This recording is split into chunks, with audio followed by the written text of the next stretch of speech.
Hello and welcome to this video on Build Hub, an experience built around you. In the previous video, we had a quick run through of the continuous integration build. In this video, I'm going to talk a little bit more about the build system, more specifically, about the build system and the capabilities Visual Studio Team Services offers. Now, this by no means is just limited to a CI build definition. This can be applied across the board to any build process that you define using Visual Studio Team Services.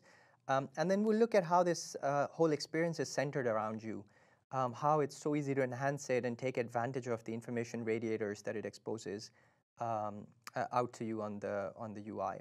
All right, so let's flip right into the demo here.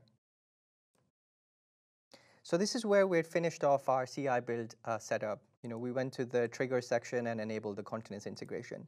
But if I click on summary here, I have the option of seeing this view where I can see not only the status of the last build, but the last few builds that have been executed using this build definition. It also tells me the repository that's being compiled as part of this build. And if I go back into the code, then I would start to see the status of the build there as well. So when you're working on a code repository that you're about to clone, you're kind of made well aware what the status quality mark for that repository is. Again, this is because there's synchronization across all the features within VSTS. So coming back here, you have the option of drilling into a specific build. And by clicking on the link, I come back to the same screen that I was before. And I can see what the test execution status looked like. I can see the specifics of the code coverage. I can optionally download this as well.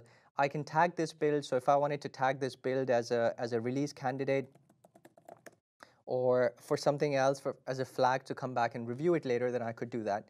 I can see a list of the associate changes.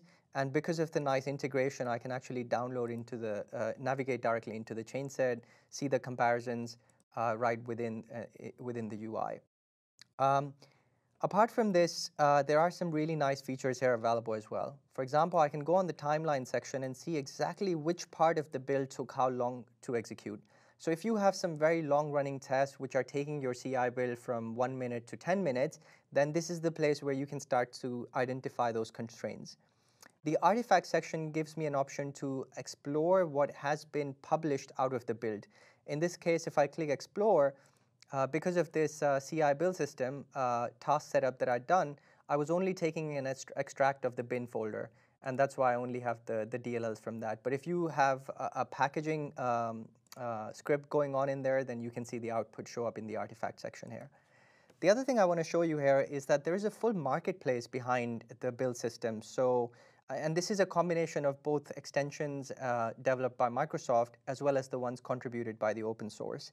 So if I browse to the marketplace, I can search for extensions that have been contributed. Again, I can sort of filter this out to free extensions and paid extensions, but the extensions are limitless. So things like deploying to IIS or specifically from a build point of view, replacing config file, tokenizing them, and other stuff from a build point of view, like packaging, IIS, Docker, Octopus, all of that is sort of available from within the gallery.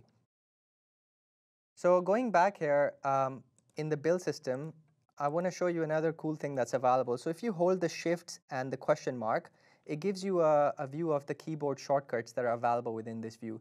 So if, like me, you're a keyboard warrior, then this is a quick reference to check out. And again, new keyboard shortcuts are being added as we talk.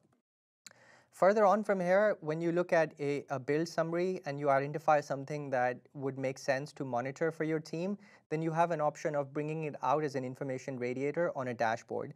So let's go specifically into this build execution that we have and look at the test execution that was done as part of this build.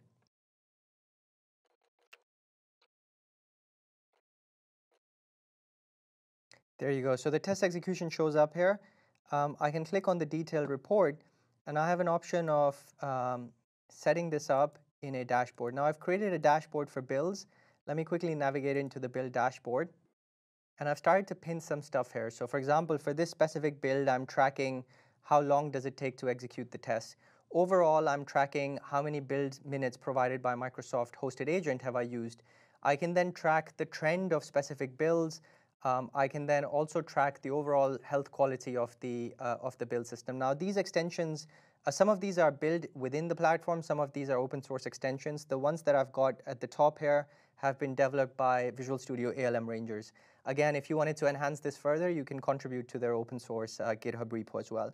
If you click on the edit icon here, you have an option of going into the widget gallery and searching for other extensions, like the ones I have showing up here.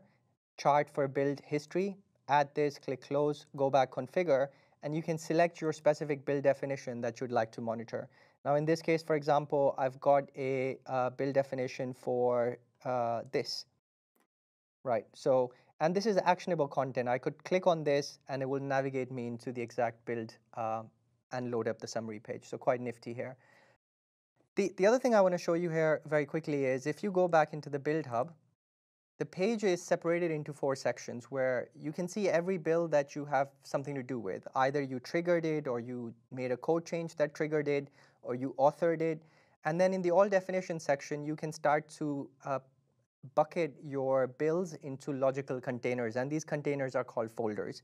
So you can create as many folders as you want. If you're working in a bigger project where a lot of code is shared and a lot of builds have been created, it kind of starts to grow very quickly, and then it's hard to get to the stuff that you're interested in. And this functionality allows you to logically partition the builds into the right folders, and then the mine functionality really brings the definitions that are meaningful to you out to you. The other section here on the UIs, if you click on queued, it will show you a history of all the builds that have been queued. And again, you can slice and dice the data up by looking at the specific repositories. So if calculator repository is the only repository I'm interested in, clicking on that and applying the filter, I will only see the builds that have been applied for calculator. Now in this case, we don't have any builds for calculator, but we must have one for Summit. And so it starts to show up here. Again, you can set these filters up and then just pin these up. So these are the ones that you kind of monitor. So this was a quick walkthrough of what are the features that are available within the build system that are meant to kind of help you organize your work, as well as provide you the right information radiators so that you can keep an eye on the KPIs that make most sense for you and your team.